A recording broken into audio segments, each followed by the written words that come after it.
and I will captivate you with everything I've got to bring the best out in you. One strength, one heart is all you need tonight, tonight, tonight, tonight. Those are lyrics from a song called Captivate You by a small English band called the Marmozets. It's off their 2014 album, The Weird and Wonderful Marmozets. I don't really know a ton about the band. I just know that this song, somehow I found this song like last year, and it's like awesome. I listen to it all the time. It pumps me up. The girl's voice is excellent. She puts a lot of passion into the song. And the lyrics really hit me. It's I will captivate you with everything I've got to bring the best out in you. That's really the key ones that stand out to me. Because it could be about getting drawing inspiration from anything. Like if you do your best in life, people around you will see that you're doing your best and you're really working hard. And they'll want to work hard too. You're bringing the best out of everyone else around you by captivating them in some capacity. And what I like to think when I hear this song is like legendary, like athletes, because I'll have it on at the gym, on the treadmill and things like that. And I'll be thinking of like Michael Jordan, like these crazy, like game winning shots versus like the Cavs, that shot that sealed it versus the Jazz in '98. These legendary moments, like that legendary throw from Montana to Clark for the 49ers, like moments that captivate you and bring the best out of someone around you. Like, especially in professional sports, you're constantly captivated by these amazing athletes, and then everyone is bringing the best out of all the teammates and everyone around them. And it could go to any aspect. It doesn't have to be sports. It could go to any avenue of life. But this song, I recommend it to anyone who likes music. Again, it's Captivate You by the Marmozets. And they're an interesting band too, because they're a small English band and it's two sets of siblings. I believe there's three McIntyres and one other set of siblings. So there's like five total, but it's composed of two sets of siblings, two separate families. But interesting. I got to listen to more of the music, but I love this song. How you doing today, Joe? I'm doing, for a Tuesday, doing pretty doggone well. How about you? I'm doing pretty well. It's kind of it's not too cold out the past couple of days. It's been warm outside in Jersey. Because we had that couple. You're going to ask me pet peeves later. That's going to be one of them. But go ahead. Yeah, we had a couple days around Christmas that was like 10 degrees and it was friggin' ice cold. And these past couple of days, I haven't even needed a jacket to go outside. But then to deal with some things like rain and stuff, so you get a little bit warmer, but then it's a little bit rainy, and then there's a little bit of smell outside when it's rainy, a little bit warm after being cold. There's kind of a weird odor sometimes outside, but I digress. So Joe, what do those lyrics mean to you? I know you don't really know the song, but like, what are those, when I sent you those lyrics this week, what did you think? Well, there's just a couple things hit me right away. I thought that the lead singer was a real cute girl. I really did, because she had this Celtic look about her, the red hair, the pale, fair skin, and a little dimple on the chin. I thought she was really neat. She had a nice voice. The lyrics, that's a side thing, but it's something I noticed. But the lyrics themselves, the song was catchy.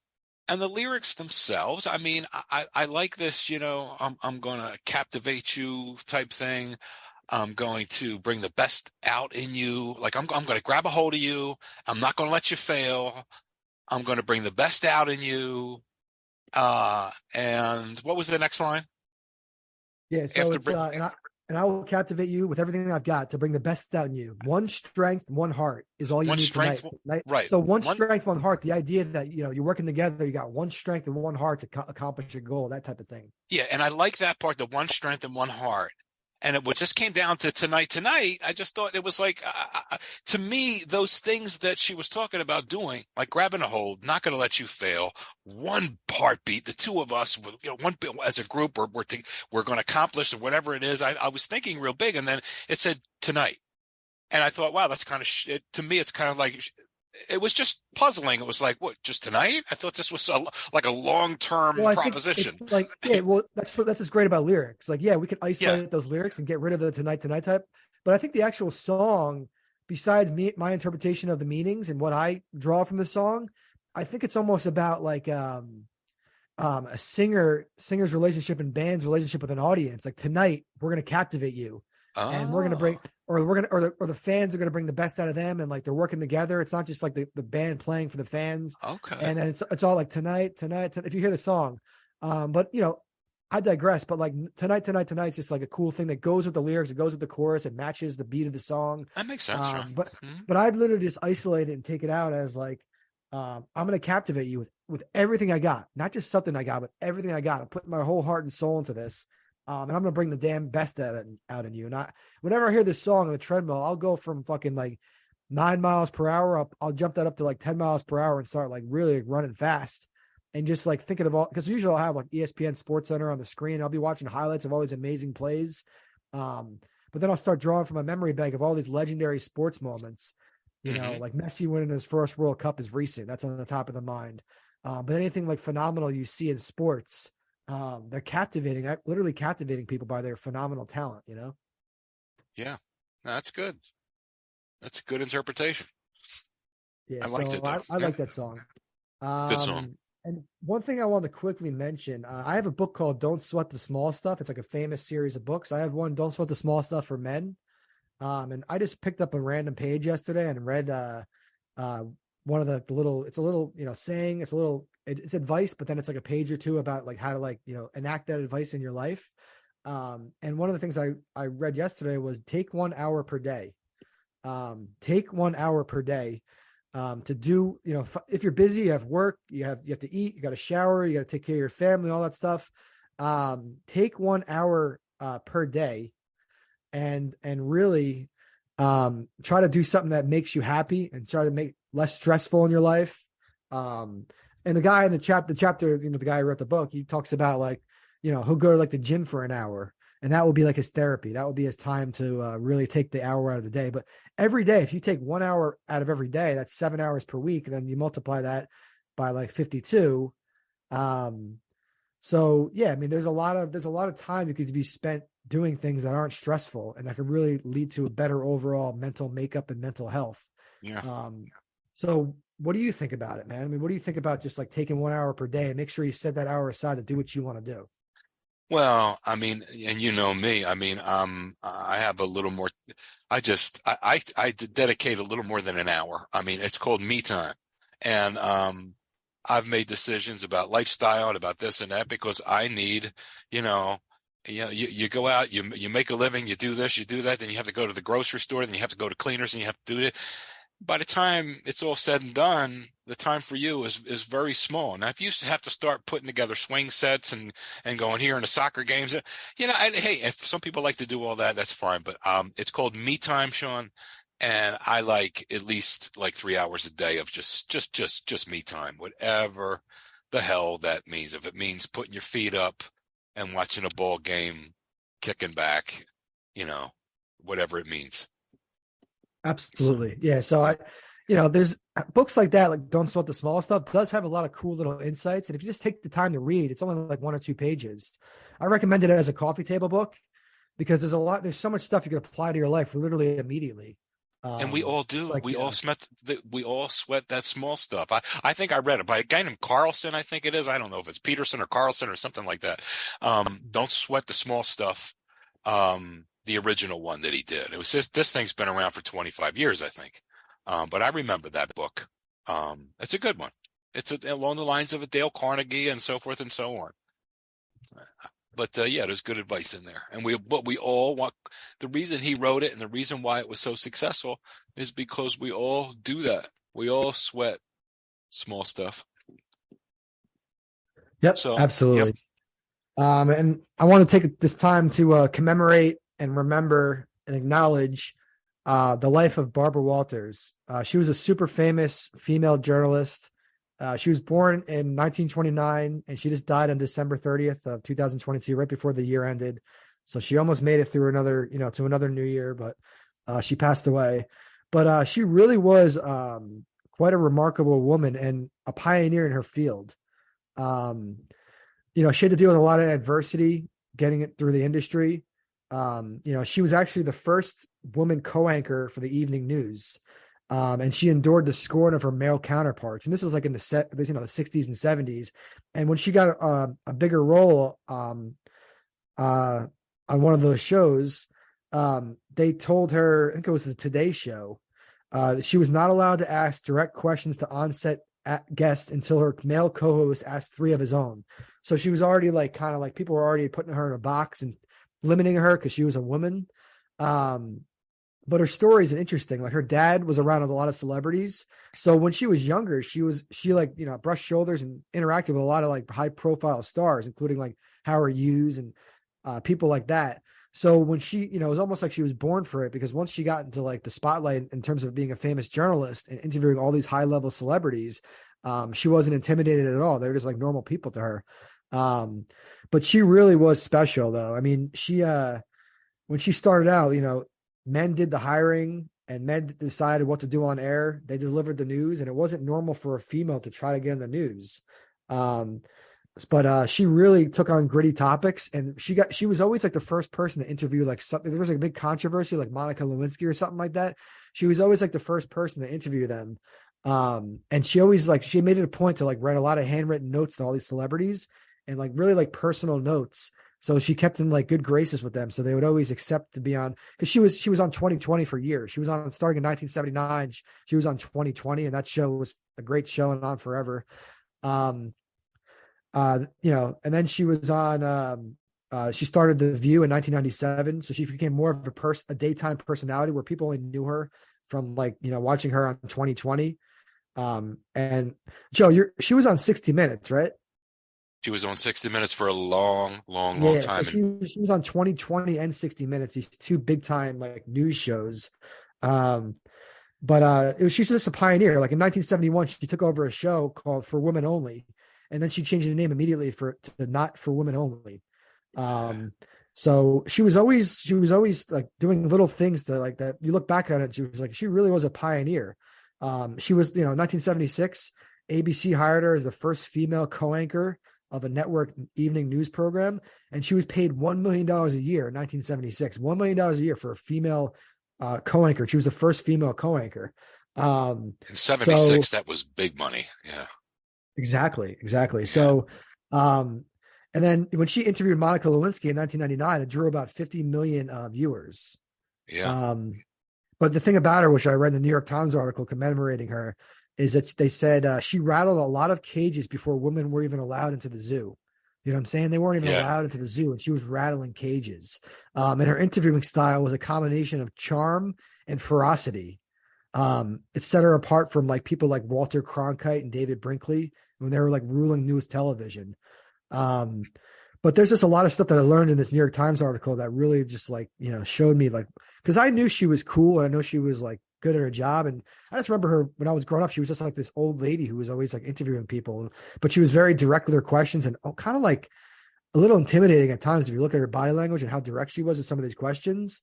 Um, but she said she instructed one of her advice for female reporters was they should do their job and don't be pleasant, don't be fun, just be a journalist. And that really sums it up. You know what I mean? Be a journalist. Because she dealt with all the adversity as a woman. For her to make it to where she did, they get paid $1 million a year in 1976 and all that stuff. So I'm just super impressed. When people die, you kind of think like, let me read about their obituary and let me read a little bit about them. And then you realize there's some really special people out there, and they're pioneers in their field for a reason. So what was your overall impression of Barbara Walters, Joe? My overall impression of Barbara Walters is everything you said, plus, they say that public speaking is a big fear. And it's the number one fear. But public speaking for a lot of folks is a big fear. Now imagine a woman trying to break into this new career, and the new career required public speaking. A. B. All the things that are stacked against you now, plus the fact that she had a mild speech impediment. And that, to me, the fact that she overcame that, all those things, plus overcoming the speech impediment. It was a mild speech impediment, but nevertheless, it was there. I mean, Saturday Night Live used to spoof a character, and so forth about her, and she was a good sport enough to laugh it off. And Gilda Radner was the person on Saturday Night Live that did that. Played her, and she, after Gilda Radner passed away, she contacted the family and how much she enjoyed that Saturday Night Live program and so forth. She held no animosity or anything like that. She was a good sport, but it's just one of those things that all the things you said required so much strength to break into a new field. And at that time, to break into, I mean, we've all seen the show Mad Men, okay? And we've all seen what was permissible at that time, quote unquote, which today, none of that stuff would fly. It's unconscionable, a lot of that, the way women were treated. So she's coming up during a time just about right after that when women weren't treated much better than on that show, okay? And she's going against all those odds, and while battling a speech impediment when your job is to speak publicly. I think she is just like the epitome of fortitude, tenacity, you name it. I just think she's tremendous. She was tremendous. And when she got that co-anchor role in 1976 from ABC, because ABC lured her from NBC in 1976. She said even back then, a lot of the stagehands were very like cold, and they wouldn't, a lot of people wouldn't interact with her on the set. Yeah. So she had to rely on her knowledge of the New York Yankees just to convince them to talk to her. She was always, she had to figure out these little ways to get people to warm up to her, because I guess women on the set of news wasn't like a really a common thing, like, especially like big time news. I mean, but you're older than me though, but like when you think about it, when you were like in the 70s and when did you start seeing more and more female like news anchors? Do you remember? Well, I'm gonna have to think. Let me think. So I'm born. I'm in the I'm 74. I'm about 10 years old. So, I think late 70s, maybe late 70s. So you started. That sounds right about the time because she got 1976. That's when she became the first female co-anchor. Yeah. She probably paved the way for a lot of other females once they saw how good she was. Oh yeah. But do you remember, like, how about the 80s though? Did you start seeing a little bit more females in the news? Did you pay attention to that stuff? You did locally and nationally. You did. That's late 70s, early 80s. But without her, those dates could have been prolonged quite a bit. Without her. Yeah, and she actually wrote a book. I actually kind of want to check it out. She wrote an autobiography in 1970. I guess she wasn't that young then. I guess she was about 40 years old. But for her to write an autobiography at 40, that's interesting. But it's called How to Talk with Practically Anybody About Practically Anything. And that sums it up. She could just talk to anybody, really. She talked to like heads of state, famous celebrities, criminal creepy people, like that, that type of everybody. So. She interviewed every president since, I think Carter. I mean, she interviewed. Did she interview Trump? She did, but not when he was president. The same thing with Biden. Okay. She interviewed Joe Biden, but not when he was president. But all the other presidents, she interviewed them while they were in office. Since Jimmy Carter. So that's a long time. Yeah. And I really think it's interesting because you don't have to grow up around celebrities not to be intimidated by them, because we all know they're just people and they happen to be in the spotlight or they have a special talent that put them there. They're not like, anything different than us. They just have a different status and they have star qualities that makes them stars and puts them on a pedestal in a lot of people, a lot of ways, because they're constantly seen by the public. But yeah, I mean, I think her growing up around celebrities and stuff really kind of helped her out. It was part of her journey because she was, super comfortable talking to anybody. So I just wanted to talk about her, and rest in peace, Barbara. But Joe, you wanted to talk a little bit about the Pope just died, the former Pope. Yes, I just wanted to, and again, our show it's not necessarily, it really isn't a religious show or anything like that, and nor you or I are, nor are we, diehard Catholics. However, that being said, Joseph Aloysius Ratzinger, he died the other day. Died 12/31.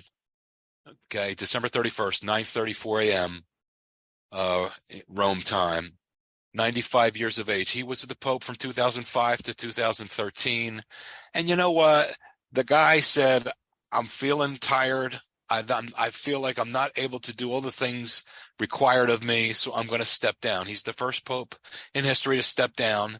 And in 2013, he stepped down, and that's fine.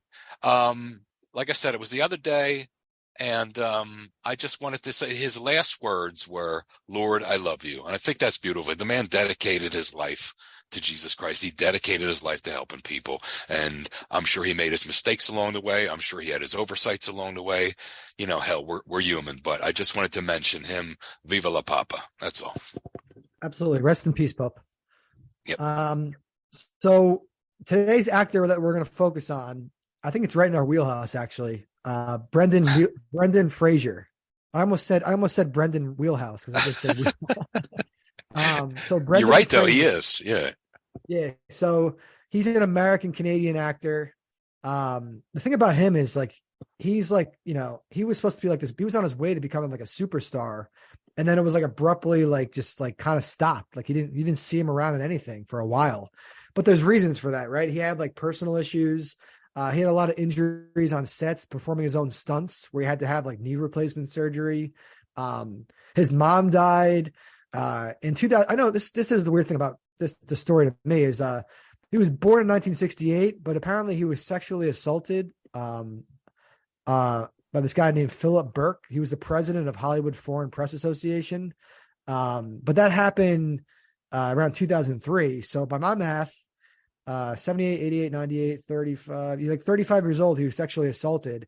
And that's kind of rare to hear. Like, how could a 35-year-old man let someone else sexually assault them?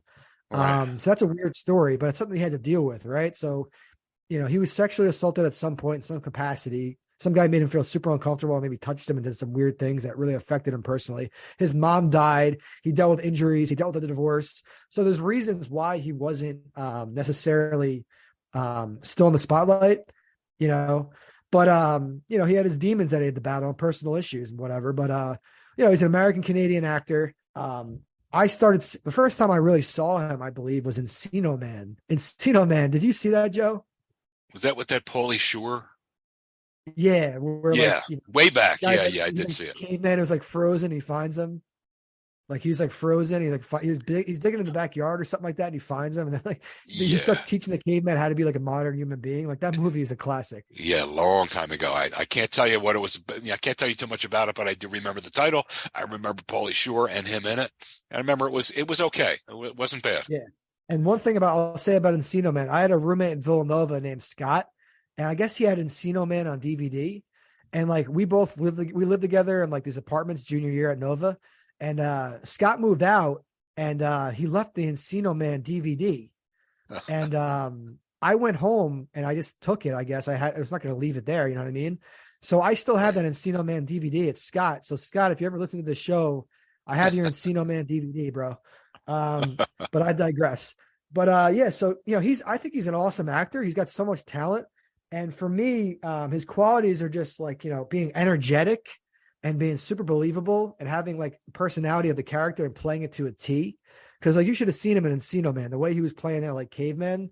And like, you know, the way he couldn't really speak at first. Like he did a great job with that. But another movie that really stands out to me, and this is also in my top 5, is School Ties. Did you see School Ties? That's the one that I remember him in the most.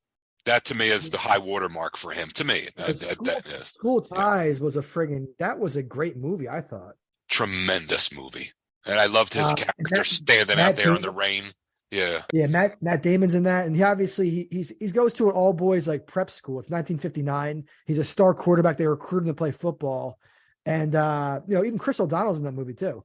You know, you got Chris O'Donnell, Fraser, and Matt Damon. So you got a decent cast. Even Cole Hauser and Ben Affleck. Wow. Yeah. There's some gems in there. But, you know, he's a Jewish, good star quarterback, and he has to hide that he's Jewish when he goes to this prep academy because most people there are Catholic. And then you'll see the movie if you watch it. If anyone hears this podcast and they want to check it out. But anyway, he has to hide that he's being Jewish. And then eventually, obviously, it's found out that he's Jewish and he has to deal with some real controversy and real issues. And, you know, there's a cheating scandal and all this stuff happens. And he really shows his character when that happens. But I really enjoyed that movie for sure. So that's in my top 5. So I'll just do my top 5, you know, while we're talking about Fraser. Sure. I think number 1 is the one I just saw recently, which I talked about a couple episodes ago, called The Whale. The Whale, he plays an extremely obese, huge guy, and he wasn't always that fat, but like he had some depth in his life and things that happened where he started like eating a ton, and he couldn't even leave his apartment. And I think he's going to win Best Actor for Academy Awards next year for sure. I don't know if it's going to win Best Picture, but probably Best Actor. Absolutely. I think he deserves it because I have the AMC Stubs movie subscription, so I see like literally everything that comes in the theaters that's relevant. I'm seeing that. So I think The Whale is number one for me. I think number two. Ah man, I'm having a tough time with number two. I'm between. He was in a show called The Affair. He didn't have a huge role, but I thought The Affair was an awesome show. It was on Showtime. It was just a very like well written, like dramatic about like a serious marriage, and then there's an affair. And I don't remember his role that much, but like I said, I don't really go off like how big a role the actor has in the movie or the show. I go off like the quality of like the actual material and the subject matter. And so I think I'm going to go with The Whale at number one, The Affair at number two. I think School Ties at three, because School Ties is a movie that really stays with you, especially if you're like not anti-Semitic and you really, care for, the Jewish people and things like that. You see what it was like in 1959 for this fellow. So I think School Ties at three. Then I think I'm going to go Crash at four. Joe, did you ever see Crash? I didn't. And I'm going to at some point. Yeah. You gotta watch Crash because it's like a bunch of like stories like intertwined and they're all connected somehow. All these characters are connected somehow. Yeah. It's from 2004. Basically, it's about Los Angeles citizens with vastly different lives, separate lives. They collide. It's basically interweaving stories of race, loss, and redemption. So the subjects are really heavy. You got Don Cheadle in that movie. You got Sandra Bullock. You got Thandaway Newton. Brendan Fraser was in there at some point. You got Matt Dillon. You got different characters, but it's all like separate stories, but you see they all intertwine. So I think I'm going to put that at four. And then I think five's tough. He was in. Do you ever see Airheads, Joe? Where No. they hijack a radio station. Adam Sandler's in it too. No. So I like Airheads is a good movie. Then he was in a movie called The Scout, where he's like a famous like baseball pitcher. Did you see The Scout? The Scout. I can't say that I did. Can't say that I did. I'll be honest. I could say there's. Oh yeah, it was great. No, but I can't say that I did. But this dude, Albert Brooks is in it.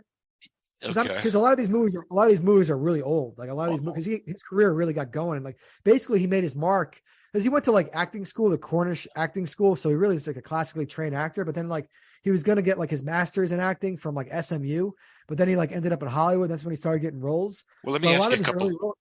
It started around like 1992. So you know what I mean, like The Scout.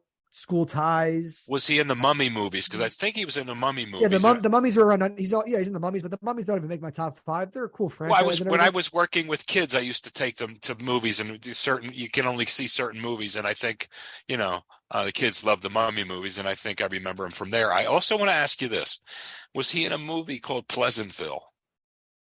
Something tells me. Did we just talk about Pleasantville last? We talked about Pleasantville, and it seems to me that he was one of the fathers in that movie, unless we're someone that looks a lot like him. I don't think so. I'm almost positive he wasn't. The funny part about Pleasantville, Paul Walker. You remember Paul Walker who died? He was in the Fast and Furious movies. Paul Walker was actually in Pleasantville, but no, I don't think Brendan Fraser was in Pleasantville. He's not even listed in like. Okay, it might be a guy that looked because a couple actors look like him. It was Jeff Daniel, Tobey Maguire was in it. Jeff Daniels was in it. William Macy was in it. So I don't know. I don't think he was in Pleasantville. Okay, but, that's okay. But that's why we do this. Exactly. He's been around a long time. I think there's a tie for fifth place on my top five. Airheads is up there. The Scout's up there. I got to rewatch The Scout because The Scout, Albert Brooks in that movie. And Albert Brooks is a baseball scout who discovers like a really good pitcher, but he's troubled. And then he was in a movie called Bedazzled that I actually saw in the movies. And Bedazzled was actually like a really cool movie. That was with Elizabeth Hurley, that really attractive English actress. Now I know who you're talking about. Yeah. She was in Austin Powers. Yeah, she plays the devil in it. It's basically about he's a hopeless dweeb. He's granted 7 wishes by the devil. 7 wishes by the devil to snare. He wants the girl of his dreams. So he gets 7 wishes, and he's supposed to get the girl of his dreams. And basically, it's one of those classic deals. You exchange all these great things on earth and all these wishes for your soul. The devil takes your soul. And the devil in this movie happened to be a female. We were talking about Barbara Walters, being a female pioneer. In this movie, they made the devil a female, which I thought that was cool. Because if you see how Elizabeth Hurley plays the devil in this movie, you're like, wow, she really is believable and kind of evil and twisted. Um, but yeah, so he was in a lot of fun movies in the 90s. Like all the movies he was in were like hit after hit and really fun and interesting. And then he just had a period, like I explained earlier when I talked about him, was just like, he had the personal issues, the sexual assault, the divorce, his mom died, the serious injuries from performing his own stunts. I think probably especially in The Mummy, because I remember him like running and jumping all over the place in The Mummy, if I remember that correctly. Yeah, But yeah. yeah, so that's my top five. Leads off The Whale, The Affair, Crash, and then 4 and 5 are up in the air. It's a tie between Bedazzled, The Scout, Airheads, School Ties, and Encino Man. I don't know. I think Encino Man might be 3. I don't know. I'm having a tough time. The top 5 is tough for me because a lot of these guys are actors and Well, actresses. They're in so many certainly a different good movies. choice to fit our Yeah. So, criteria. do you have anything that stands out to you about Fraser? Like, do you have anything like that you remember specifically about him, or anything like that? I just remember that, was it School Ties? I remember that scene where he's standing out in the rain. He's saying, "Any you son of bitches want a piece of this? Come on out!" In the rain. I remember, and I'm paraphrasing whatever he said, but he said it in such a way, and you felt for him. You felt for him. You really did. And that, I mean, I'm not going to go on a long tangent, but that's what. And I talk to kids about this kind of thing all the time. That it's such a shame. It's so heartbreaking that they love this guy, and all of a sudden they found that he was Jewish. He was a little different than they were, and they turned on him. And just That's because of that, sad. it's heartbreaking. It really is, and that kind of stuff really did happen.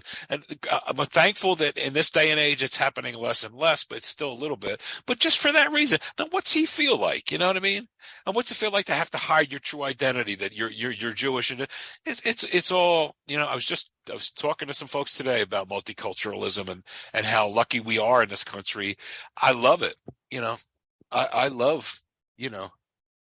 Yeah. No, I yeah. love So the fact that we're eclectic, and I like the fact that I learned about sweet potato pie from some African American friends that I have. I learned about pastelas and plantains and red beans and rice from some people I knew that were Latinos. Some of my best experiences have been eclectic like that, and I just think that it's a good thing. And I just felt sad for that character, and I just remember him standing out in the rain and saying, come on, come on, let's have it. And none of them came out, but that's what I remember most about him. Like I said, that was my high water mark for him. But it's an excellent choice, Sean, because this is the kind of cat we want to shine the light on. That's the kind of yeah, cat we want to shine absolutely. the light Yeah, on. So, he seems like a good dude. Like I've seen him on some late night shows. He was on Kimmel recently. I got to finish watching that interview on Kimmel. I got my DVR, my YouTube TV. Right now, I think Kimmel's the only late night show that I actually like have on to record. And I know you watch Jimmy Kimmel live too. I mean, you enjoy not Jimmy Kimmel's not our actor today. We're spotlighting him. Maybe we'll do like late night hosts. We'll do the history of late night hosts and these personalities in the future. We'll switch it up from actor a couple episodes if you wanted to do that. But yeah, I mean, he was on Jimmy Kimmel Live recently because he was in The Whale, so I'm sure he was on all the other ones. I mean, I like the other ones too. Like I think I like probably late night shows. My second favorite is probably Fallon, Jimmy Fallon. Conan used to be my number one guy. Conan was my guy. But then the whole thing where he took over for Jay Leno, and then like Jay Leno wanted his job back because the 10 o'clock slot wasn't working, so they kind of like screwed Conan out of his fucking job, where he finally got the 11:30 slot. So then Conan had to go to TBS.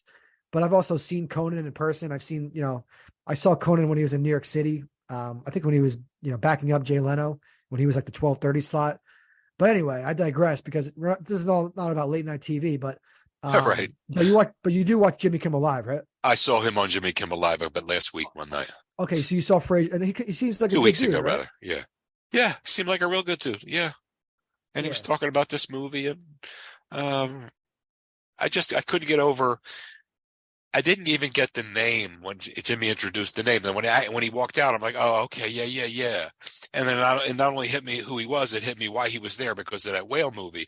But it also hit me that, boy, he really has aged. He really does look like he has aged quite a bit since, Yeah. since like School Ties or whatever. And I guess some people show age different than others, That's all. Absolutely. Yeah, so I just wanted to, highlight Fraser, Brendan Fraser. Shout out to Brendan Fraser. And for this episode, Joe, Snapple Fact. We're doing Snapple Fact number 989. And wait for this one. To make 1 pound of honey, a honeybee must tap about 2 million flowers. Wow. So to make 1 pound of honey, think about this: 1 pound of honey, which is not that much, because honey's kind of thick and stuff, you know.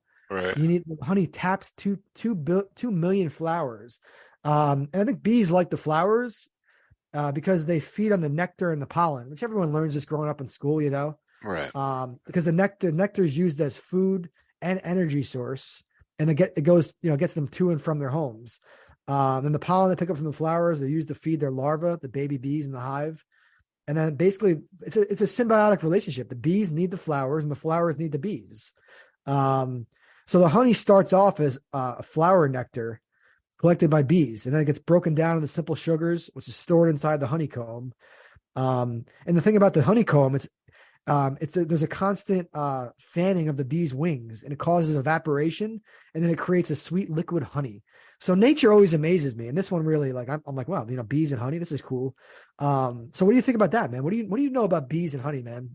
I don't know all the logistics of the bee and the way it does its thing and so forth. I didn't know it had to tap that many. I mean, if you just look at what the bee does and it goes back to the hive and everybody knows what they're supposed to do and the queen's in charge, and it's just, if you just zero in on that, just zero in on something like that, right? How in the world can anyone say that everything that's going on around us is just random and it's not, from a some kind of a supreme intelligence? I mean, because who could design that? For the whole thing, the flower to Yeah, give because this. people always say, they're always like, when they're arguing the arguments for God and stuff, they're always like, well, we're just utilizing the resources that Earth has given us. But then I'm like, well, where the resources come from, right? And it's like, who's designing these bees to be so intelligent, where the bees and the flowers are working? So the bees need the flowers and the flowers need the bees for them to survive, pretty much. All these symbiotic relationships which exist in society for survival. I don't know. It's just the fact that there's just resource. Not that we're going to talk about deep thoughts again, but yeah, like you said, it's just amazing how there's so many resources and all these things work together, and they rely on each other to create, to be productive and to survive. And not only that, you got me messing around craving honey right now. You know what I mean? What do you usually put honey on? Like, what's your go-to with honey? Do you put honey on fried chicken, on biscuits? What do you? Well, In I tea? usually just put it like a spoonful in coffee or a spoonful in oatmeal or something like that. Or you could take a piece of peanut butter bread and then put it on there too instead of jelly. It's nice there. When you get the craving, boy, you dunk it on anything. I'm liable to Yeah, dunk a you piece of know bologna it's in really honey good if I'm on. hungry You enough. want to hear something that's really good on? That's a really popular thing in the pizza community, especially people make their own pizza and they have their own pizza ovens.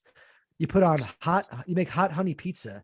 You put honey on top of the, like, hot, little bit of spicy honey. Not that spicy, but you put it on top of pizza, and oh my God, the combination of, you would think that honey doesn't go with pizza, but honey on pizza is very good.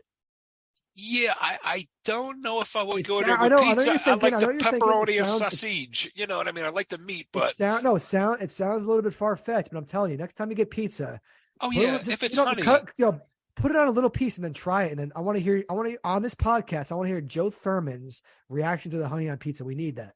okay, I can't give it to you like next week or anything, but at some point you can come back to it and I'll do it. Yeah, because I don't even buy it every week, but just you mentioning that, it's like, damn, I could see a big spoonful of honey drizzled on some peanut butter bread or, Yeah. maybe a piece of pound cake or something. I don't know. And the But cool you got thing me about messing honey, around like, wanting honey right now. yeah, and a lot of health stores, they sell straws, like these straws that are like closed on both ends, and they're filled with honey. They're called honey straws. They sell them for pretty cheap. They're like 5 or 10 cents in a lot of health stores. They're usually Right. in like health food stores. And then basically you just like rip off like the top of the honey straw, and then you just like suck down the honey. It's pretty cool. It's the honey What I stick. didn't know about honey, Sean, is that it's extremely caloric. So it would pay you Exactly. Yeah. It's not to healthy. keep It's not really what's healthy. well, everything is relative. Now, if you were to keep some honey in your vehicle, and you ever see these shows where these people get stranded, they go off a side road and there's a blizzard or something happens and they're stranded, and you got to have water first. Always keep a case of water in your vehicle, but without, peanut butter is a good source of calories. You could survive on like a spoonful and a half of peanut butter every day. You could survive on a teaspoonful of honey every day because it's so caloric. So it's not the most optimum food, but there's calories there. It will keep you alive. It's just because it's extremely caloric. Now, if you use it every day, you're liable to look like roly-poly or whatever. But I know little old ladies use it in their tea every day. It doesn't hurt them. Little skinny old ladies. So Yeah, I mean, I just thought that was. I drink about 2 cups of green tea per day. I believe in it. The hot liquid combined with lemon. So I put, I've done honey in a tea before, but again, like you said, it's too many calories. The thing I love about having my green tea is there's like no calories. I'm basically just, putting the green tea in the packet of green tea in there. And then I'm just putting a little lemon juice in. I'm squeezing a little bit, cutting up lemons and squeezing the lemon into the tea. It's good for digestion. It's good for overall health. Because ever since I started doing that, drinking a lot of the hot liquids and tea around, last year when I wanted to lose all that weight. I wanted to drink, I was thinking about how to stimulate weight loss. And like they said, caffeine and green tea, especially. Right. So I started drinking my green tea in the morning and at night and, just put a little lemon in there. But, hot liquids is especially hot liquids with lemon in it is very healthy for your digestion and your stomach. And another reason I wish I had some now, I'd make some tea because I don't know if it's noticeable or not, but I have a vicious cold going on. I'm sorry for the sniffling for anybody that's honestly, catches me I haven't even. You're doing a good. You're a professional. Okay. You had that call. You had that cough button. I do have the cough button, and I've been using it. I haven't heard any extraneous noises from Joe Thurman this whole episode. Oh, I'm glad. Thank God for this cough button, buddy. But thank you. Yeah. What else is on the docket? So quickly, my New Year's resolution, really quick. I talked about last year how I wanted to lose weight. It's similar this year. My main New Year's resolution is to make this podcast as great as possible. I want Joe and I to really have this podcast operating like a fucking Ferrari. I want it to be smooth. I want our voices to be heard clearly. I want our opinions to be strong. I want us to put everything to captivate people. That sounds arrogant, but yeah, we're not going to captivate people. We're just two guys talking, but right. Patience is a virtue. I want our podcast to really excel, to do well. But also secondary, I want to, for my vanity purposes, I want to turn my little belly fat into a 6-pack. So if I can turn my little belly fat into some abs, especially at my age, I'm 36, I'll be happy. So having a successful podcast and possibly some abs, I'd be in a good state of mind. You know what I mean? But I also, there's a lot of other blessings I want in life too, for my family and things like that. I want them to do well, but for personally, I want the podcast to excel and succeed and to thrive. And I want to get those abs, and I want health and happiness for my family. How about you, Joe? Do you have anything at the top of the mind? I haven't. I have not exercised in like 4 months since like mid-August. I went on vacation and I stopped exercising. A couple weeks ago, you were running up and down the stairs in your apartment. You're telling me though, you're doing something. You're putting some work. I may have told you a couple weeks ago that that's what I used to do back, a couple months back, but I have not done any. Maybe I did a day or two, Sean, like to try to, but I haven't done. You sent me a voice note and you were severely out of breath and you're like, oh man, I'm just running up these fucking stairs. You know what? Maybe, yeah, I do remember that too. Okay, so there's been a day here and there along the last 4 months when I tried to get back into it, and I think I was on the treadmill a couple times, but I haven't been into that groove. You know what I mean? And I want to start. My New Year's resolution is to start getting back. If I can get 1 to 2 days, 2 days would be great. And one day would be, I know 3 days a week. And hey, listen, I'm being realistic. 2 days a week for me would be tremendous. But even one to keep your body, to keep my metabolism in that rhythm and that feeling of just sweat, because I sweat, just to really get those pores open and get everything flowing out. There's nothing like that feeling. And then the endorphins and everything. So I want to do that. Yeah. And I just, I don't know if it's anything I'm going to do, but, just to, keep working hard, in my new endeavors. And this is one of them. This is one of a few, but to keep working hard at it and enjoy the ride, but also to have patience. We want this thing to kick ass. Yes, we do, but we enjoy the daylights out of doing it. And, it's going to happen. It's, you just, like I tell you all the time, patience is a virtue. Rome wasn't built in a day, and what will be, will be. But yes, to keep moving forward with it. Just as long as the arrow keeps pointing up, we'll be happy. That's it. Absolutely. Thanks for sharing. Yep. So our current event this week is another New York Times article. It's called United States U.S. pours money into chips, but even soaring spending has limits. Basically, it's about the kind of correlating and paralleling the Cold War arms race, where like U.S. and Russia were like really like adversaries.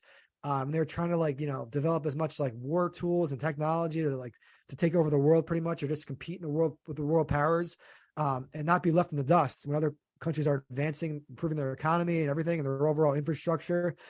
So basically, there's a lot of people don't know about this. There's a technology Cold War with China right now, where like China's producing about, I think, at least 30% of the world's chips, the chips that are in computers and processors and memory chips that power computers, televisions, video game systems, all sorts of stuff. And these chips are very important. Cars, because last year I went to buy a car and there's like everyone was saying there's a chip shortage, and cars were at like astronomical prices. So the chips, that was my first real thought process about it. Like, what's going on with these chips? Like, what the hell is going on? Not potato chips, like these chips.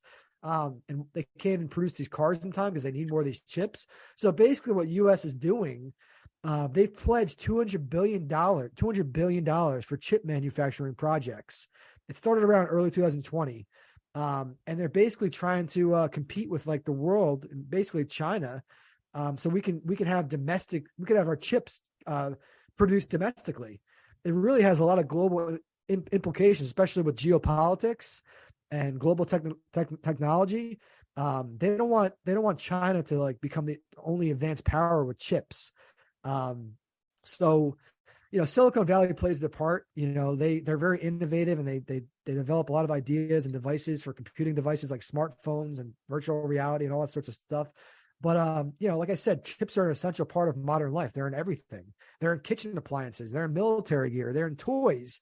And it's essential for America to produce these chips, and not because if we ever have an issue where these countries start putting a lot of taxes on like domestic importing and exporting and whatnot, and we can't get these chips and we can't get our products and we can't get the things that we need, we'll be like really falling behind because technology is always advancing. So basically the money's supposed to be spent in 16 states, from Texas to New York. There's going to be 23 new chip factories. There's going to be expanding 9 plants. It's pretty exciting. There's a CHIPS Act. I believe it's called the CHIPS Act, where they dedicated millions and billions of dollars to make these chips and make these things happen. But it's all about manpower too, like, because there's not a lot of college students. They need a lot of engineers and smart people to really make these chips. We don't have enough of those people who are going to be working in those industries. So we're going to have to get some like work visas extended and some permanent visas to have some immigrants over here to help us produce these chips. But the Biden administration is dangling at least $76 billion in grants, tax credits, and other subsidies to encourage domestic chip production. And I think it's just very important. So this, it sounds like, oh, what do we care about chips? But, thinking about our country, because technology is so essential in society. I think the CHIPS Act is great, pledging Congress approving $76 billion in subsidies. Because by 2025, the factories in Taiwan, they're going to be producing these things called 2 nanometer chips. And we're going to have a tough time competing with that because we can barely produce 4 nanometer chips here. And our domestic factories, we're only producing about 4% of the world's memory chips. But then there's going to be all these new jobs created, right? There's going to be a bonanza of jobs as long as these students, because now when the students go to college, they have more of a goal in mind to really like, I can become an engineer. I can work in chip factories and really, because there's going to be over 40,000 new roles in these factories. But again, the talent shortage is our biggest challenge right now. We need more talent. Because people are always complaining there's too many overpopulation, there's too many students, and where are all the jobs? I mean, there's a perfect industry to get into if you're a young person trying to really start a career. Try to work in some of these chip factories and plants and whatever role you can get. So I think it's exciting. I know, Joe, it doesn't really knock your socks off when you hear about this, but Right. what do you think about this stuff? I agree with you. The Cold War back in the day, the arms race between us and Russia. Now it's us versus China, and this chips race is very important. Well, yeah, I agree with everything you said, and I think that's a great thing. I just think that, unfortunately, legislators legislators make it possible for big business to analyze this thing and to say, geez, I can open up a plant in Albuquerque and I can pay my workers $17 an hour, which is not a whole lot of money. I can pay them $17 an hour to do this, to make these microchips. Or I can go over to Taiwan or somewhere else and I can pay some 12-year-old kid $1.70 a week. And man, oh man, am I going to make more money. I'm kind of dicking over my country by doing that in the long run, but I can make more money. And really, after all, it's about me, isn't it? It's about me making money, isn't it? And the legislators say, "Show Yeah, enough, but think about it. What good if old what if these boy, you countries go right down there and do that." You what if know? what if these countries start putting embargoes, like really putting heavy embargoes and heavy taxes on the importing of these chips, and like we're like, because we obviously they see the writing on the wall. It's essential. Like, yes, you're right. There's a lot of outsourcing, and we rely on a lot of other countries. And I'm glad the world works together, and we're able to get products from other countries. I'm glad that we have products not just only made in America. I mean, I'm a big fan of made in America stuff, but a lot of other products are superior. Because I drive a Honda now, and I'm pretty sure everyone who's had a Honda always say like, oh, it's the best car, it lasts forever. Or a lot of American cars, you don't really say that. I mean, yeah, it's about taking care of your car, Yeah. but like the Ford and Chevrolets, I feel like have a tough time keeping up with foreign manufacturers of cars. But that's another day, another topic we'll have about car manufacturing. But just in terms of these chips, I think we're doing the right thing by committing $76 billion in the CHIPS Act. And I'm just hoping that, if Biden's not the president in the next term, whoever gets elected continues all this, legislation and keeps the CHIPS Act going. And we can really build these factories quickly. And by the time they're built, I don't want, I want them to be fully ready to have the technology and machines and everything and the talent to really start mass producing these chips, because we can really make a dent into like world powers like China and really just not have to rely so heavily on other countries, especially if there's a war and we're blocked out of, getting these assets and these technologies, things that we need. So I think it's a positive thing. I do too, Sean, and I like the idea of not relying on foreign substances like we rely on foreign oil. The problem is we got to get all the people that make a whole lot of money hand over fist in this country on foreign oil. They have to get all their ducks in line before we can go all electric with vehicles. That's the reason why it's taken so long, that they need to get all their ducks in line. All the people that make massive amounts of money on oil. Same thing here. People that are going to make money off this got to get all their ducks in line. And I'd like to see it come to fruition. I'm with you as far as it would be nice to see blank and everything you said. It would be nice to see it. Show me. I'm Missouri. Show me. So we'll see. Yeah. I think it's also great for a lot of these smaller states, because a lot of these smaller states do rely on these big factories, a lot of their jobs. The locals live, not even, say they're not engineers, say they're just like, your average blue collar worker. It's gonna, there's gonna be a lot of jobs opening. I think that's cool, well, and there will be making those microchips. There'll be factories where there are a lot of those folks there. I mean, and it's just it's Americana. I mean, bring back the days of the 40s and 50s, the 30s, 40s, and 50s when a person could graduate high school and they didn't necessarily have to go to college. They can go work at Campbell Soup Factory and make a reasonable living, and have, take 2 vacations a year. Mom could stay home. Dad would be the only one working. I mean, that really happened. Now you get somebody that doesn't have a college education and is looking for a job like that. They can't even barely survive. So, we've eroded so far that I'd like to see some of that come back. Absolutely. So yeah, this article pumped me up. I read it thoroughly. And it was like, it's like I just learned all these new things, like these little terms. That's the thing. Like, I always hype up the New York Times in the show, and I don't want to lose listeners just because they're anti-New York, because a lot of people don't like the New York Times because they think they're quote unquote liberal.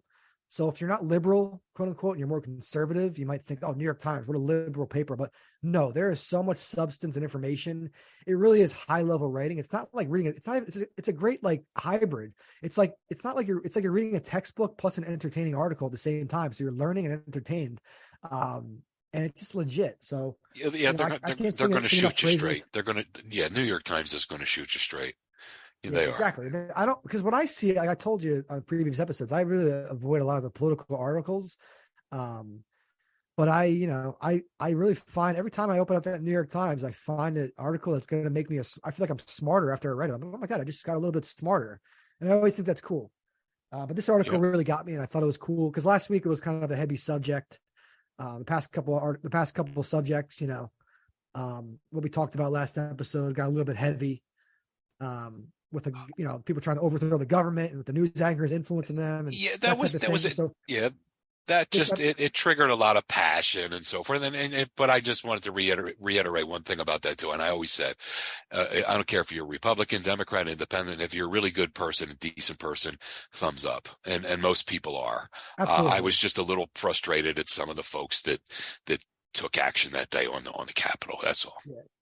I mean, because the politics even invades personal lives and stuff and everyday life. Because I'm on dating, I'm a single guy, and I'm on dating sites, and I'll see girls' profiles. And this is more during the Trump era, but it was like, if you're a Trumper, if you voted for Trump, please keep swiping or swipe, X me out or swipe left or whatever the hell it is.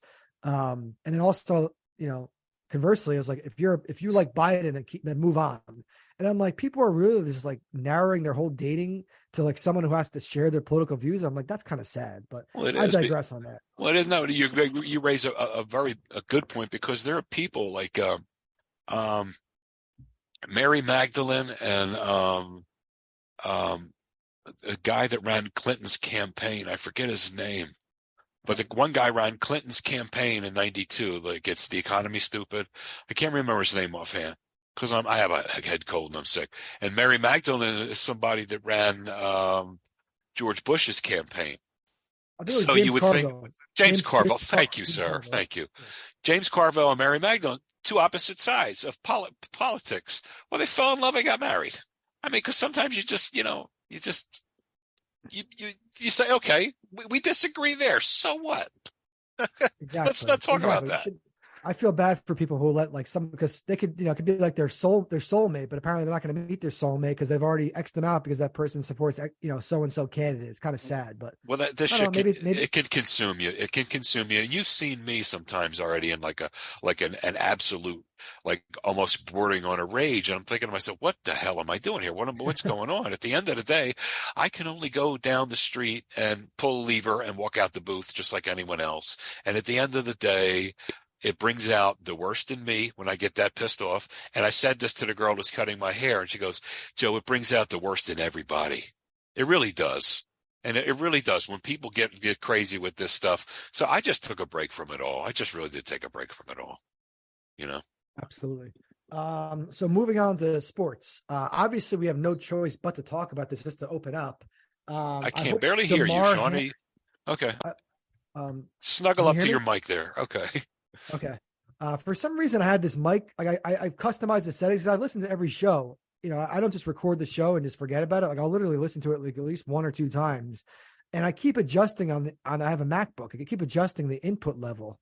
And then I go back to the settings. So now it's good because I just moved it up, right? Yeah. But like then when I X out of it, even though I save it, it's like the settings are supposed to be saved. It goes back to where it was. Okay. So like throughout the show, I probably sound a little bit louder. I'm literally sitting at my desk, right near the microphone. So, but yeah, it's one of those things. I don't know what's going on with this. It's like maybe the microphone is like, thinks it's like a smart mic where it can like, auto tune your mic for you. But I want Joe and I's voice to be equal when people listen. I don't want people to be driving in their car and be like, oh man, I can, now I have to turn the volume down when Sean talks, or after Joe talks, I have to turn the volume up when Sean talks. We're trying to really get this really good. And I listen to it on my AirPods. I listen to it in my car. I'm really trying to see what the audio sounds like. Right. And to see that time, I missed my cough button. I'm sorry. We all get one of those per show. But anyway, I brought up Joe. I brought up Damar Hamlin, right? He's the Bills safety. Last night, if anyone was paying attention or had the news on or sports on or was watching the game between the Bills and Bengals, right. This gentleman, he's only 24 years old. He made a tackle, and then he had to be resuscitated. And it was very scary, and everyone was freaking out because they thought he died.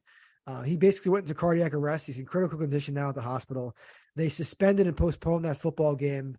I think the NFL did the right thing. A lot of people might have been, especially fantasy football owners, were kind of being greedy. Oh my God, what's going on in my fantasy football game? And it's like, I had I had this receiver. I had like Jamar Chase. I had Stephon Diggs. I had Josh Allen, and this fucking guy just because he's gets hurt and almost dies. No, that's nonsense. You have to stop the game. You can't continue it because everyone in the stadium doesn't know what's going on. It's not even about that. It's not about getting the guy to the hospital and forgetting about it. The teammates in the field, everyone, especially his teammates, they're going to be thinking, wow, is he okay? Is he dead? And they're supposed to play a football game. So I think they did the right thing. But yeah, DeMar Hamlin is only 24. He's in his second year in the league. I think he went to the University of Pittsburgh. He was on the field, so obviously he's a decent player to be playing in such a big game. Bills are a really good team. My thoughts and prayers are with DeMar for sure. Mine too. Kid's 24 years old. 24 years old. And I looked at that hit, and most of the times it's head to head. This was not head to head. He got drilled in the chest. And he gets up for a split second, and everything goes limp, and his body just hit like a wet spaghetti noodle. He hits the ground.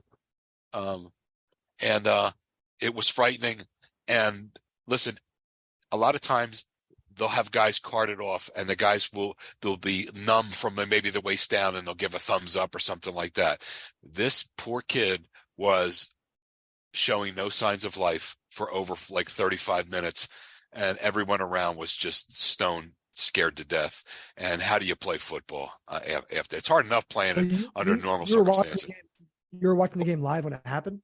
I had just put it on, and everyone's standing around in a circle.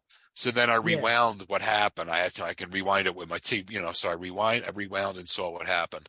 And I came back to live action, and they were still just standing around. But, Sean, you watch football, guys get rung up, and the stretcher comes out, and the crowd goes crazy, and they give a thumbs up or something. That's hard enough to go keep playing there when you know your buddy might be paralyzed in some way, shape, or form. But this was really the crazy part about it is he was actually the person making the tackle, right? It's usually the person who gets hit. They get like blindsided, and something really bad happens. They don't regain their consciousness, but he's the one who actually made the hit, which is, I think this is just my theory. They might discover that he has some other health problems that they caught, which could have led to his early death or some early, retirement. Or this is just me speculating. So well, he's not out of the woods yet, though. What? He's not out of the woods yet, though, Sean. Oh, he's not. Hopefully he survives and everything. Obviously, we want him to survive and I've got concerns about that. What I'm telling you is why they're studying his brain, why they're studying all the details on the computers, and he's hooked up to all these wires and stuff like that. Maybe they'll discover that he has some sort of health issue that maybe he would never have known about, because that happens a lot. People have these medical scares or these minor like doctor's appointments, and then discover something a larger problem by accident. We had a center here, a long snapper called John Dorenbos. He was also like a magician. He was a real good personality. The Eagles did about 5-6 years ago, and he was with us a long time. We went to trade him to New Orleans. He goes to the physical, and they found a little defect in his heart that could have killed him. They fixed it. They would not have found that unless the Eagles went to trade him to New Orleans, and they made the trade. The New Orleans made the trade contingent upon a physical. He said he was never so happy in his life. Yep, stuff happens all the time. So this could have, a happy ending if he's healthy, if he's able to play football again. But also, if they happen to discover something else that led to because I don't know how cardiac arrest really, cardiac arrest is kind of a complicated blanket term, but it's very scary. And he's on he's in critical. When they say critical condition, it's serious. So my thoughts and prayers are with him. Mine too. As far as football goes. Joe, are you a little bit nervous for that game versus the Giants this week? I'd be lying if I said I wasn't. I just can't believe. I'm nervous overall. That I just think that maybe we played our best football this year maybe 6-8 weeks ago, and I don't know. I just don't know what to think. Explain the situation to the viewers and the listeners. What exactly was the scenario for the Eagles they were like basically undefeated. They're on their way to a comfortable division win, NFC East, and basically winning the whole conference and getting the number 1 seed and getting that bye week. And then these past couple of weeks, ever since Jalen Hurts has been out, if they lose, they've lost 2 in a row. The first loss to the Cowboys, then they lost to the Saints. And And now if they lose to the Giants and the Cowboys win, we're playing the Commanders at, we're both playing at 425 on Sunday. But basically, if the Eagles lose and the Cowboys win the division, I think. So that's kind of what's going on. So you're a diehard Eagles fan, and you got to be, it's got to drive you crazy what's going on. It really is. It's so frustrating. It's unbelievable. And like I said, I got concerns about Lane Johnson coming back. See, I'm just thinking about winning a championship.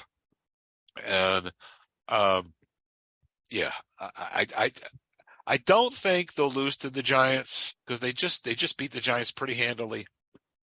And Jalen's coming back, and that makes a world of difference because the other kid, he's a good kid and all that. He's a good backup, but he's not a starter. And Jalen's barely a starter. I mean, I think Jalen's an adequate starter. He's not a superstar yet, but he's adequate. And I think if he plays, they win. But they still have to watch the right side because, we're going to be without Lane Johnson. I've just got concerns about my football team, not only short term, like next week, getting the home field in the first bye, but I got concerns going into the playoffs. Are we playing our best football, and are we healthy? It's kind of a drag, man. And so right now is Jalen Hurts definitely playing this week? Oh, they haven't announced it, but I don't know how in the name of God they could not do it. I don't know how they could not do it unless his injury's far more significant than they let on, but I don't, yeah. I don't think that's the case. I sure as hell hope that's not the case. The good thing for the Eagles, though, is the Giants are going to be playing there because the Giants clinched the playoff spot and they can't really improve their seed at all. Right. So I don't think the Giants have really much. The fact that they hate the Eagles is they're their rival, right? The Giants hate the Eagles. The Eagles hate the Giants. Who else do the Giants hate? The Giants really have no incentive to play any of their starters. So the Eagles should win, but you never know, man. No, you don't. I'm going to tell you, if the Eagles play the way they played in the first half against that Saints team, they won't beat the Giants' backups. You know what I mean? I'm telling you, if they play the way they played in the first half against the Saints, they won't beat the Giants' backups. Now, they better, you know what? I'm tired of even talking about it. For a couple, 3-4 weeks now, I've been saying they better get it together. They better, you know what? I'm done, man. It's like, it wouldn't surprise me if they lost this thing. They lost the first seed. They made the playoffs and they lost in the first round. That would not surprise me. Fortunately, though, it would not surprise me if they just get a W. They don't have to kick ass this week. Just get the W, get the first place seed, get everybody healthy, and go stomp ass and go to the Super Bowl. That wouldn't surprise me either. So I don't know what to expect. I don't know. I just don't know. So we're going to see. Yeah, and I got to figure out because, hopefully the Eagles lose. I'm a Cowboys fan, so hopefully I want them to lose and the Cowboys to beat the Commanders. But there's many different scenarios between the Eagles, 49ers, Cowboys, and Vikings for a first round bye. Because I think only the one seed gets the first round bye. So basically, I don't know. I think the Cowboys. I don't know who controls their destiny. I got to look at more of these scenarios. But I think there's a 40% chance. There's a 40% chance for great teams to lose at home against a playoff quality team. I don't know. I'm just reading some article really quickly. Yeah, so there's just all these different scenarios. I don't know what the details are, but Vikings, 49ers, Eagles, Cowboys, you're all contending for number one seed. It should be exciting because I think at first I thought all the games are at 1:00, but actually all games are not at 1:00. So they moved the Cowboys Commanders game to 4:25, and they have the Giants Eagles playing at 4:25. And you know what else, Sean? About this, I'm sorry, I didn't want to interrupt you. I thought you were done. What else is great about this is, I think can be great about this for the Eagles is instead of like everyone resting this week and kicking back for like the last couple of weeks, and they play a meaningful game, then they get 1 week off and then they go right at it. I think that could be a blessing in disguise because sometimes teams get a couple of 3 weeks off and it's like, wow, what are we doing here? So I think it could be, keeps them on their toes. Exactly. I agree with that. I agree with that for sure. I think that the 49ers, Kyler Murray's out for the year. Kyler Murray tore his ACL. But I think the Cowboys' path to number one is if the 49ers and the Eagles lose. So basically, I think, it's going to be tough. But if those 49ers lose to the Cardinals, it's not out of the realm of possibility. I think actually, I don't know who the quarterback for the Cardinals this week is. David Blough. Wow, I don't know, man. Bloughh. Because I thought they had that other guy, that journeyman quarterback, the guy with the Texas, Colt McCoy. But yeah. So it looks like the Cowboys need a couple of things to happen. But I know Joe. Tell the audience you got a little cold, right? You got a little congestion you're dealing Oh, with. You're really fighting through. it's so much more than just a little cold. It's got Exactly. me. It's got my chest. It's an upper respiratory thing at this point. It's got my head. It's got my chest. It hurts from my sinuses in front all the way back to my ears and the back of my neck. It's a mother. Yeah. So So yeah, so I know you're dealing with that. I'm happy. I congratulate you for playing through the pain, for playing sick and doing it for the team. I thank you, sir. commend you for that, sir. Thank you, sir. As far as my bad gambling beat, because we're gonna cut it short because he's feeling a little sick. But we went a little bit long this week. So not as much sports as everyone would like, but we'll do more sports later this week. But my bad gambling beat was New Year's Eve. I was drinking a little bit, feeling a little bit toasted, feeling pretty good, and I threw some money. I just threw like $13 on Ohio State money line. They're playing Georgia.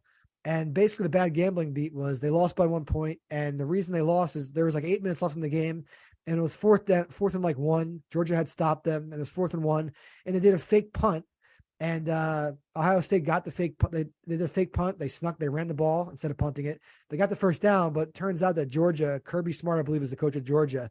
He called the timeout, which basically put a kibosh to the whole fake punt success. And then they redo the 4th down. So this guy got very lucky by timing. Usually they try to ice the kicker if it's a field goal, but not really on punts. So maybe he sniffed something out. I mean, that's good coaching by Kirby. He saw that they were going to do a fake punt because that would have been the game. If they completed that fake punt, they still had the ball, that would have been game because I think they were up by at least 10 points at that point. Anyway, Georgia came back and won by 1 point. I think some guy missed an extra point at some point in the game, which also led to that to being, losing by 1 point. But anyway, I digress. That's my bad gambling beat. After New Year's Eve, I thought my last bet in the year, I thought I won my bet, but I didn't. Not a big deal, but anyway, I digress. That's my bad beat. Thanks everyone for listening. Joe, I want you to feel better and be really ready for Friday or Saturday show. Thank you. Any of the social media links are on our description. And thanks everyone for listening. Have a great day. Take care.